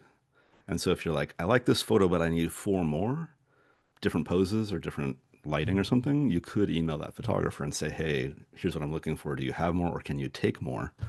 And especially if you're doing like fantasy work or historical things like that, think about who you know in terms of getting source images. Like, do you know reenactors? Do you know theater departments?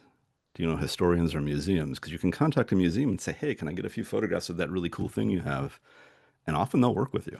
Not always. Sometimes they'll say, no, so we're not touching that piece. But if you didn't know this, if you're in a museum, what you're seeing on display is usually 10% of their collection or less. Everything else is in storage. And the curators, in my experience, love it when you contact them and say, hey, I'd like you to pull a thing from storage so that I can take photographs of it or use it in my art in some way. They're often quite excited about it. And I also wrote, who do you know here, in the sense that like, maybe you're like, hey, I just really need to know how a suit of armor opens up. What you got to do is you got to find somebody who has a suit of armor. And then you just get them online and they can show you how the visor opens and give you all the photographs you're going to need. And so this is where I don't know, I've lucked out in life in getting back into illustrating games is that I'm friends with a bunch of blacksmiths here in the Twin Cities. And in the summers, I just help them sell swords. So if I need pictures of swords and pole arms and armor, if I don't have it myself, I contact them and they're like, yeah, come over, man, bring your models. So a few of the photos that you've already seen were taken in conjunction with these blacksmiths. So knowing somebody who's got access to the tools can help you understand what that tool is, like how to use that tool well. I don't know, just a reference from good old Tramp here. I loved finding out years later that it was an actual street. Talked about that. Oh wait, sorry, I gotta go back one. I think I missed one more. No, we got that. All right. Do do do. Um, there are a lot of copyright-free art books out there too, and I don't know. I think a lot of people forget that the library exists these days. Maybe not you specifically, but my students sure do.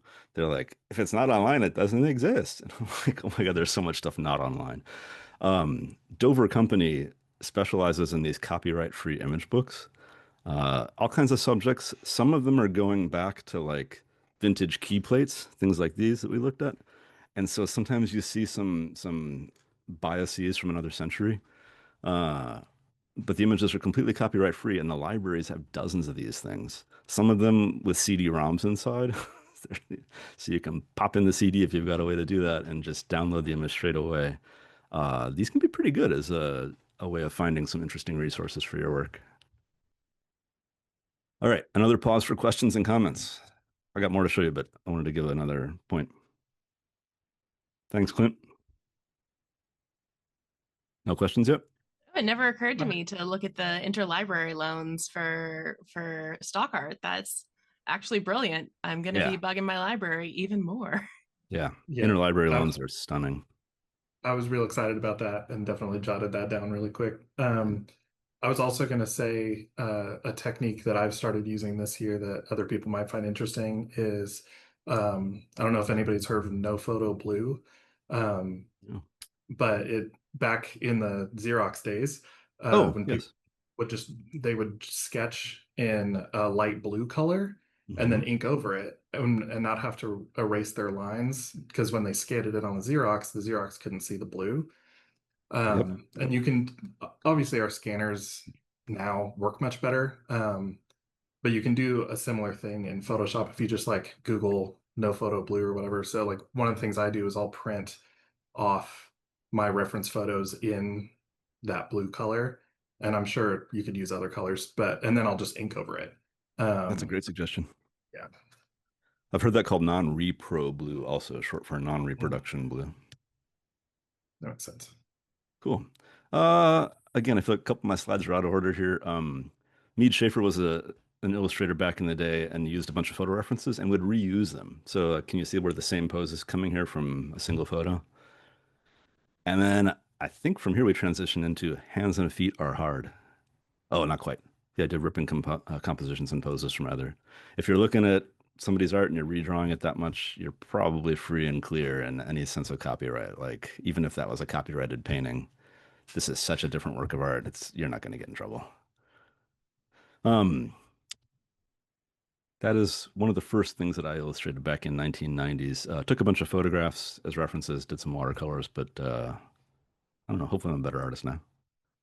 All right, and working with models.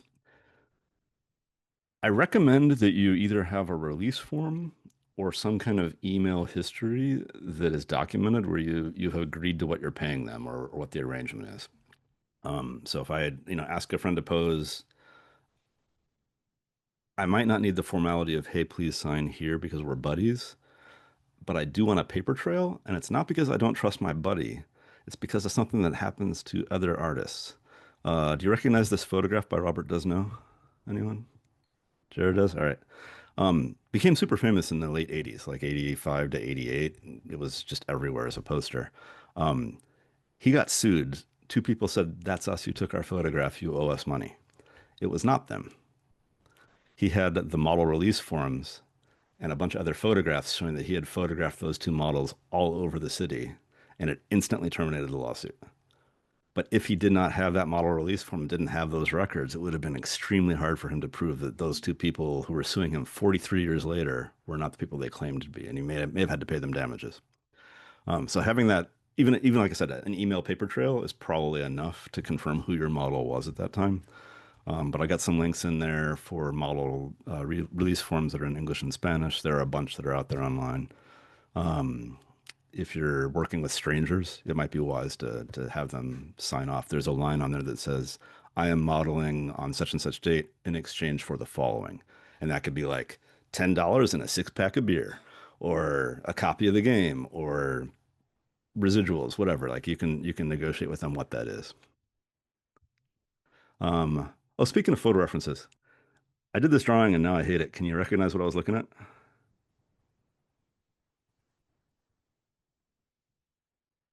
No, it's Daniel Craig. Now you see it, right? I I was I was basically freehanding the thing and I did too damn well. Like, and I'm not saying that to compliment myself. I'm saying that to say that I feel like I can't use this. I feel like if Daniel Craig's agent sees it, they're gonna come and knock in or something. So I feel like I gotta, I don't know, tweak this somehow. All right. Some other references. These you have to pay for these, but TrueRef is doing a really great job in just in the last year or so of kind of doing the classic old school two-dimensional, like here's a photograph of a model in a whole bunch of different poses. They're specializing on kind of the fantasy sci-fi sort of gumshoe topics, and they're really pushing for a modern sense of race, gender, biodiversity, body diversity, not biodiversity, different body types. And great lighting, really interesting work. So if you're looking to scout that out, they if you sign up for their mailing list, they send a few free ones every couple of weeks or every month, something like that. And then you can kind of buy the packs if you're like, I want the pack of that person. You can pay for that pack specifically. All right, here, finally, hands and feet are hard. Bill Watterson once said that feet should look like potatoes. Um, and that's how he draws them, just like a little lumpy potato. Uh, I'm sure you've all heard of Frank Frazetta. Look at how often he hides the hands and feet. That dude does not paint hands and feet. Um, and he's got clever ways to hide them, like stick it in the swamp, like no feet, they're standing in water. Don't gotta paint those feet now, do I? Or just make it get all smoky and misty, or hide one arm behind the back. Now you only gotta paint one hand if this arm's hidden behind the back. Um, and I remember thinking when I was a kid, like, God, this guy's so good at painting humans. He doesn't touch the hands and feet at all. They're just too complex. They got a lot of little moving parts and they're so hard, like so finicky to paint. So he kind of hides them. Um, Looking back at Mead Schaefer, look at how simple. I've got two slides here. So the full painting on the left, the close up of one person on the right. Look at how simple that hand is.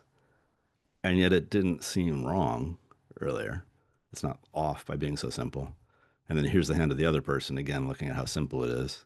So your hands can be simple. They don't have to be super complex. So don't shy away from doing hands and feet.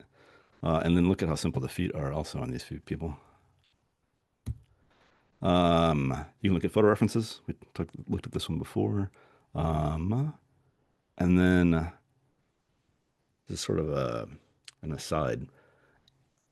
I think your images will look more accurate if you have the chance to do the thing that you're drawing, even for a second, to like have somebody position your body in the right way.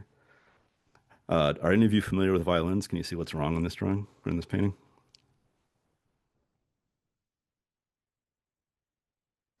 Yeah, they're actually on the bridge instead of like actually on the violin itself. Yeah. They're way down on the fingerboard. You know how violins got those little cutouts? That's so the bow can arc. And I played violin when I was younger. And the rest of the painting, I wouldn't look at that skeleton figure and be like, oh, they really screwed up on the hands. That's terrible. But I look at that violin and I'm like, dang, they screwed up on that violin. So if you can get the moment to like somehow physically do the thing that you're illustrating, I think it'll help you with getting accuracy. I see the note about guitars. Yes, for sure. Related to that, I feel like if anybody needs somebody to illustrate a pirate ship, I'm the person because I spent 2 weeks training on Lady Washington. And so when my ability to draw pirate ships catapulted by spending 2 weeks just living on one and climbing up in the rigging and learning all the names of all the parts. When I'm illustrating this, I'm not just like drawing a random ship. I know exactly what parts have to be where for the ship to operate. And so I'm putting in these little tiny details that to an average viewer may not mean much, but they give a convincing sense of reality that people will realize is actually like subconsciously it's there. All right, throwing out a couple random suggestions here. If you're searching for animals, don't just search in the plain English name. Try other languages and try the scientific names for animals and plants, and you'll get totally different reference images. All right, and then now I think we're finally ready to talk about paying people and hiring and stuff like that. It was Madeline Colley who asked about should I illustrate this or should I hire somebody else? Might have been somebody else, I don't remember. So a caveat, I still have a day job. So I'm going to talk about going pro, and I've got my health insurance coming from a different job. It is not easy to be a full-time illustrator and make a living at it by any means, but I'm finding what I'm doing satisfying. Pardon me, I left a lot of questions in here. So, Madeline Call, you asked what should I have in mind as the designer for the illustrator to accomplish, provide for the game. And I kind of made a list here of if you were hiring me as an illustrator, these are the things that I would want to talk about, or if I'm hiring an illustrator. I would want to know from you, how much art do you need? Like how many splash illustrations, how many spot illustrations, how many covers, any characters, things like that. I would love to have access to the layout to say like, all right, it's going to go at the top of the page or it's going to go down in here. It helps a ton for just doing the composition. For sure, provide some kind of style or mood book to say, I'm looking for these. Do you all know about Pantone colors? It's a numerical system. It's one way to communicate and get accurate colors between you and a printer or you and an illustrator. Because if your computer monitor set at one thing and their computer monitor set at another, it can be hard. If you can meet in person, that kind of resolves that. And they're going to need to know if it's going to print or digital only, but my advice is plan for print because you can backpedal on resolution super duper easy. And then the dimensions of the book. So that's going to impact like how much detail is visible. So like, probably once you have trophy and loom and all that business, books this big, Butter Princess is half the width. And so the details that we can get left to right on this super skinny thing are different than what we can get on something with a bigger body. And then planning on revisions. So whether you're the illustrator or you're the person hiring the illustrator, they're going to do some art and you're going to say, okay, but I need a little change over here. I need this a little bit different. Can you do some revisions on it? If they're working digitally, revisions are pretty darn easy. But if they're painting watercolor, there's no erase button on watercolor. They're in. So like when I was illustrating Dark Designs in Verdigris,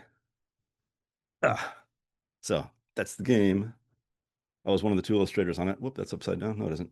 Was doing watercolors for this, and I was showing pencil sketches in advance to Mike, who was doing the layout, and going through and painting stuff. But one of the paintings got rejected, just completely. Was like, we can't use that.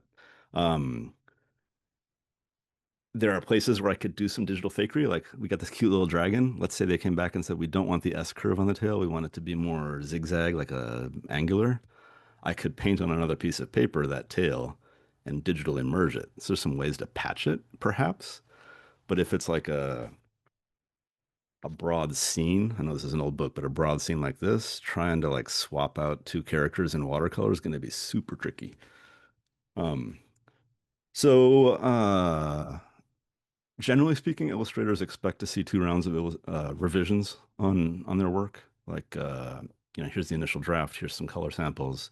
They draw or paint the thing, send it to you, and you say, okay, I need these changes. And then a couple more tweaks after that. If you're pushing past that with more and more revisions, it's time to start talking about paying them more because you're devouring their time. Or vice versa. If somebody's asking those revisions of you, you might want that like built into the contract. I will do 2 revision passes.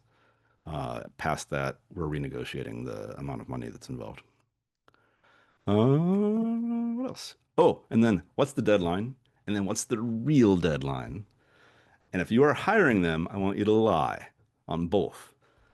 Build in some buffer. If, like, let's say I need this thing by January 1st is the actual real deadline. Like, if I don't have it in my hands by January 1st, I'm dead. I'm going to tell the illustrator that my deadline is at least a month ahead of that, and that the real deadline is 2 weeks ahead of that, because I want time for either one of us to get sick and need to rest and recover, or whatever, have a family emergency or something. Um, so yeah, bluff on deadlines. I bluff for myself even. Like when I have real deadlines in life, I'll write on the calendar like 2 or 3 days ahead of time. Like if I have a grant that's due, I write the wrong date down on purpose so that I'm done ahead of time in case the computer breaks down or whatever. So there's that. And then don't be afraid to reject stuff. Either if you're asked to illustrate a thing you don't want to, say no, or if the illustrator gives you something that you don't want, you can say this isn't going to work for us. Sorry. It's kind of part of the business. Doesn't happen a lot, but it does. All right. I forget who had this question. But they asked if I have some ability to illustrate, how do I know when I'm not serving the game enough and should hire somebody else? I don't know if I have a super precise answer to that. Kind of trust your gut. If there's an artist you have in mind, reach out and see if they can do it. See if you can afford them. Evaluate your own time too. Like how fast are you at illustration? Like for instance, Mike Martins and I have collaborated a lot. He is 10 times faster than me at graphic design and layout. If I can hire him to do the layout, I'm saving myself a lot of time, if that makes sense. And so, depending upon what the illustration is, it might be worth hiring somebody different just because they're so much faster than you. And then, for an illustrator, how much work or kind of samples are necessary to showcase style? I'm assuming this means, as an illustrator, I've got a portfolio. What do I need in this? Remember how I said that I have too many styles and that some people don't like that? Uh, that's my problem. Like if you have a coherent style, you might just need 3 samples, literally. Like think about the art of Mike Mignola from Hellboy. If you show me 3 pictures of that, I know what the rest of them are going to look like. That's not necessarily a criticism. He's got a very coherent style. Uh, so if your style is that tight, give me 3 good images and that might be enough, honestly. You might show me a character illustration. You might show me like a sort of a scene, a splash scene. Um, you might show me a spot illustration. If you've given me those 3, that's probably enough. The other thing I would say about a portfolio, generally speaking, don't go above 15 images. And that's about human patience. Like if I give you a portfolio with 50 images, you're going to be like, click, click. Oh, that's nice. Click. And you're going to start to get bored. And so I want it to leave you excited. I want to keep it to 10 to 15 images max. Open with something strong, like your strongest. Close with your other strongest, like your open and close are your 2 strongest images in a portfolio. And then a sliding scale table of rates. Oh man. All right, we're going to get into the weeds here. If you look online, there is a lot of garbage. Oh my Lord. I don't know if it's AI generated or what. I pulled 2 things here. They're in the white highlight from 2 websites that were kind of top of the hits. It says rates charged by illustrators on Upwork are beginner $15 an hour, intermediate 23, and expert $30 an hour. You're telling me you're going to hire an expert illustrator for $30 an hour? That's just insane. Like triple that, triple that. A beginner, if I was hiring like I don't know, let's say a high school student, like very beginning, $15 an hour still seems a little low. Like I know what minimum wage is in the United States, but like it feels almost insulting to be like, your work is only worth $15 an hour. Sorry, can't do more than that. I understand budgets are tight. It's not to say that that's easy, but to say this is what's typically charged, I know they're saying on Upwork, but to set that as a baseline is way too low. And from a different place, saying logo design is $200 to $1,000, and corporate identity packages are 250 and up is insanity. Like add a 0 to both of those. I've got the Target logo sitting there for a reason. Bye, Amanda. I got the Target logo sitting there for a reason because can you see the 2 different revisions, like left and right? I don't know exactly how much money that cost them to basically change from an uppercase to a lowercase, but that's thousands of dollars went into that. Granted, Target's got a lot more money, but corporate identity packages and logo designs should be you should be getting a lot more money if you're doing that. I know the TTRPG industry is not the same, but to tell people this is the price for corporate identity packages, nuts. Um, as you're negotiating prices, though, this is actually the more important thing, I would say more than the dollar figure, is the usage rights. When this project is done, who owns the art? So the trophy card illustrations. I illustrated those ritual cards. I own the rights to that art. The only caveat in the contract is I cannot use them to illustrate another game. I can sell them. So if you want to buy a print, it's me you're coming to buy the print. I'll sell you a great big poster of it. You can hang it on your wall. And I am selling prints of those cards. And so I've still got money coming in because I own the rights to the actual image. If somebody wants to buy the work in its entirety and own the entire copyright to the thing, like, did this painting of this cute little dragon, let's say they want to own all the rights to this so I can use it in nothing other than my portfolio, the price tag for this is going to be gigantic. Like, you're going to be paying me $1,000 if you want to own the rights to this. And I know it's one painting, but like, you're asking a lot for me to give up all rights to publishing an image.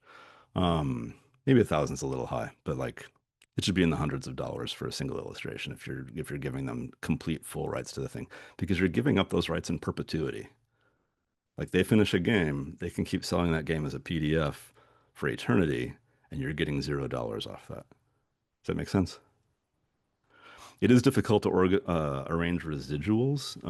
This idea of like every time this sells, you're going to get some money. You don't see that too often in illustration because it's a lot of paperwork for them to keep up with. Like, we sold 10 more copies, we owe you $3. Like the publishing industry for novels, authors are getting residuals all the time, films are getting residuals, but we don't see that too much in TTRPG stuff. And then you have to consider rates by country, whether depending on where you live, where the person you're hiring lives. I don't have a great answer for this other than try to be ethical, like try to pay them what you can. If you're, hiring somebody who's in a place where the economy is drastically different, see what you can do to make it fair. I forgot to attach a link to a contract. I was going to put links to a couple of contracts just so you can see what some contracts look like. I'll add them a little bit later today. I'm thinking about two contracts that I've kind of said I will not sign this. One talked about an attachment. It says, this is going to be distributed on the following basis. See the attachment, and there was no attachment. I said, I can't sign this. And they said, well, we sent it to you in a different email. And I'm like, nope, sorry. Both documents together, one email. I will not sign until I get both in the same email. I'm not going to. Oh, by the way, one was like a message to Discord, one was a message through email. So different platforms even. And I'm like, I refuse to sign this contract. And then what was the other one? Oh, there was one where they offered me a dollar rate that was just bananas, and I was like, look, like I had to talk them through it, saying, you're saying you're going to pay me $25 here per art. Do you think I can finish that in an hour? And I'm like, no, it'd probably take like 4 to 6 hours. And I'm like, okay, so you're going to pay me $4 an hour. And then they kind of went, oh, when you put it like that, yeah, $4 an hour is not very much. We should pay you more. So you might have to break it down in the sense of like, how much time does this take me to make if somebody's giving you an insulting offer? And occasionally I've done work for less because it was a friend. But that's kind of And then the lights went out and none of them were ever seen again. Cut. All right. For those who were not there at the moment, at the very end of this workshop, the power went out at my house and I lost connection. We're about 2 slides short of finishing, and we're going to do a Q&A after that. So not a lot was lost, but a little bit of time for me to think with the power out. I realized there's a couple other things that I'd like to talk about, and since nobody's stuck waiting around, I'm going to add a few more slides in that were not intended to, well, I don't know, not intended to be, not included in that presentation that I think might be interesting. So there's some bonus content now thanks to the failure of Excel Energy. So people seemed interested in copyright issues. And so I was going to show a little bit of that. I'm going to attempt to show a little bit of that. The devil did I do? Oh, I know.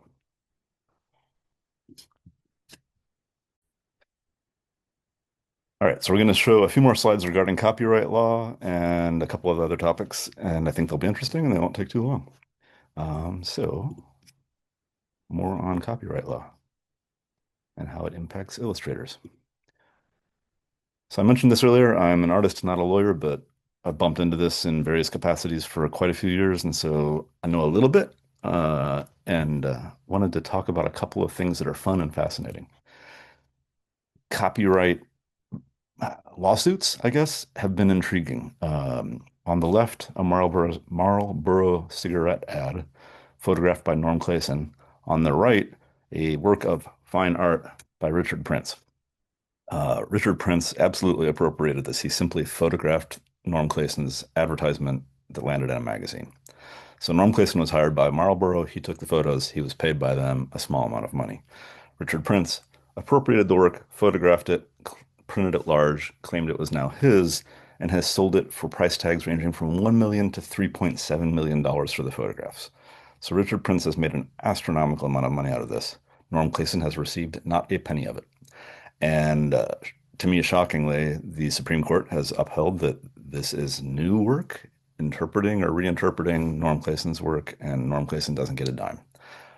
I'm baffled. I feel like if you had a role-playing game and I just took a photograph straight out of your role-playing game that you illustrated, and then I print it and start selling it for money, I feel like I'm in violation of, I don't know, copyright and ethics and a bunch of other stuff. But the Supreme Court has said no in this case. Here's another one where Andy Warhol has appropriated work many, many times. Since I live in Minneapolis, I'm contractually obligated to show a picture of Prince at some point in the slideshow. Uh, um, Goldsmith, blanking on her first name, photographer Goldsmith. She took this picture of Prince. She was paid by Vanity Fair. They then gave the photograph to Warhol, knowing that Warhol was going to make a screen print for them to use as an illustration in the magazine. He made 16 prints, made a whole bunch of money from it. Long story short, lawsuit. It ultimately went to the Supreme Court, or was headed that way, if I recall correctly. And Goldsmith got a pittance, like $28,000 or something. It was ridiculous. And you've probably seen this Marilyn Monroe thing, another one where Warhol ripped it off. On the right is the photograph taken by Gene Corman, and Warhol drew a little magic marker line around where he was going to grab it and make the prints that have sold for millions of dollars. In fact, this particular one, I believe it's called Shot Teal, Marilyn Monroe, sold for $195 million. So these are things where it was considered under the 1976 Copyright Act legitimate use of grabbing somebody else's art and reinterpreting it and not infringing. On the flip side, international copyright law is a thing that's out there. It's not recognized by all countries, but in Luxembourg, they ruled that photographer Zhang, their copyright was violated by a painter, Jeff Dishberg. So it's not, I don't know, not always the case that the jerk wins, I guess. One of the things in the 1976 copyright law is damage to the art market. Can you prove that by me ripping off your art, that I have damaged your art market? Here is some AI stuff. If somebody combined My Little Pony and Mad Max, I would pay money to go see that movie. But have they transformed it? Have they changed the meaning of both Mad Max and My Little Pony? If they have, they might be able to get away with it. How much was copied has to be taken into evaluation. I don't know enough about My Little Pony and Mad Max to nitpick this and say that 22% of the image is original My Little Pony. And then does this AI art harm the market for either Mad Max or My Little Pony? If they can prove that the market was harmed, they've got a case. I don't know. I definitely hope to see Twilight Sparkle Scream Witness Me at some point. A lot of people used AI to make Star Wars if directed by Wes Anderson. I would 100% pay cash money to go see this. It would probably damage the market for both directors. So That's another thing to consider in TTRPG. We're kind of small potatoes generally. It's a little bit less likely that we're going to end up in the lawsuits, but these are some of the factors that are under consideration. Here, this artist, Amos Rosa, had posted these images saying, no AI, just me. So they're saying I drew this by hand, didn't use AI art. I see a lot of illustrators doing that, sort of showing proof I did the labor. This is actually my hands, my mind doing the work there. They're, I believe, correct in telling the truth and saying no AI, but I'm picking at the just me quote for a minute, because if we look at that image top left in full, look at the poster on the wall. It says Amalas, but the image, the composition, has been pulled from an illustration by John Harper, used for one of the Fiasco games. And so to claim that it's not AI, perhaps so, but to claim it's just me, I don't know. I don't know. Can John Harper sue here? Has this damaged his market? Have they transformed it enough? If we look at the real estate of the picture, what is that? 10% less is the poster. The colors have been changed. The position of the overturned vehicle's been changed. But I think John Harper at least has the point of sending a cease and desist to tell them to cease publishing this thing and might be able to enforce a little bit there. And then the fun stuff. If you don't know about this, there was a photographer photographing bonobos. He had his camera sitting down on the ground, turned his back to do something. One of the bonobos grabbed the camera and ran off into the woods. He chased the bonobo, found that the bonobo had triggered the camera while looking in the lens and taken multiple photographs, including this amazing selfie. He published it. Some people immediately ripped it off, put it on coffee mugs, t-shirts, mouse pads, stuff like that. He sued them saying, "This is my photograph." The United States Copyright Office said, "No, it is not. Only work made by humans may be copyrighted." Bill Barrel, the comedian, wrote a pretty funny thing about a statement from the monkey. I'll let you track it down and read it yourself. But this statement by the Copyright Office that artwork has to be made by humans is actually currently impacting AI a little bit. They are saying right now that AI was not, like any art made by AI, was not made by a human. So when Jenna Soard made this comic book graphic novel, they illustrated the thing with AI, they wrote the story with AI. They published it and then they tried to copyright it, and the US Copyright Office said, "No, you may not copyright this. It was not made by a human." What's curious is that means that you and I, anybody, can take any single page, any work we want out of that book, and Jenna Soard doesn't have a copyright on it. It's kind of instantly public domain. And so that's this weird current state where I think some artists are looking at AI and they're like, well, nobody made it. It can't be copyrighted. I don't know how long it's going to hold up. It's kind of hard to predict when the laws might change on that. So we're in kind of a weird Wild West situation right now regarding AI and how it impacts copyright and ownership for sure. All right, we had talked a bit about public domain art as well, and I forgot to mention I had this site bookmarked and intended to show you all. There's a gathering here of public domain art resources specifically meant for tabletop games. And so skeletoncodemachine.com, and from there you'll find some links to a bunch of public domain art that somebody else has picked through and gives a little bit more guidance. It's pretty darn good stuff. Sam asked about color pairings and suggestions for kind of tracking down or creating your own swatches. And there are a few things to recommend. There's a bunch of online color swatch generators that you can look up. I listed two of them here that are easy to use and kind of spin out some color swatches for you.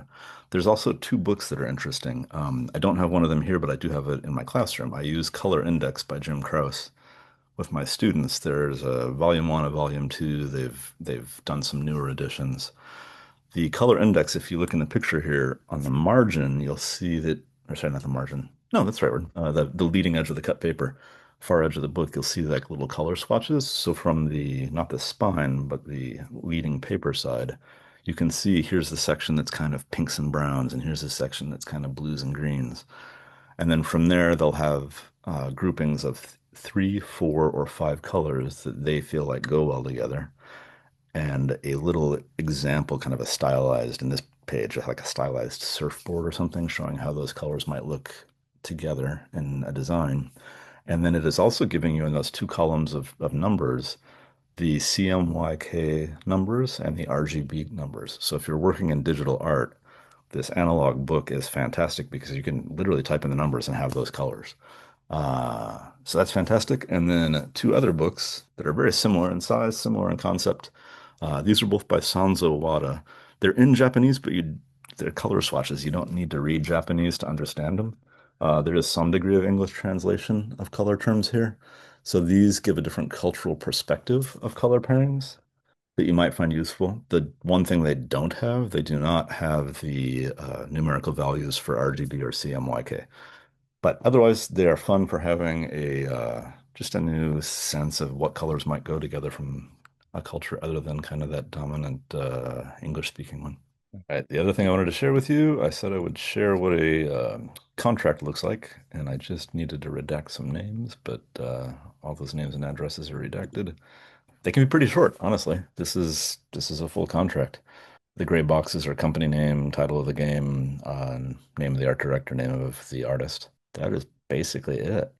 This one does talk about the non-exclusive rights for printing versus exclusive rights. I mentioned that briefly. If a company was hiring me for exclusive rights, meaning that essentially they own the artwork after it's complete in its entirety, uh, and I have no financial claim on anything, the price goes up substantially in my mind.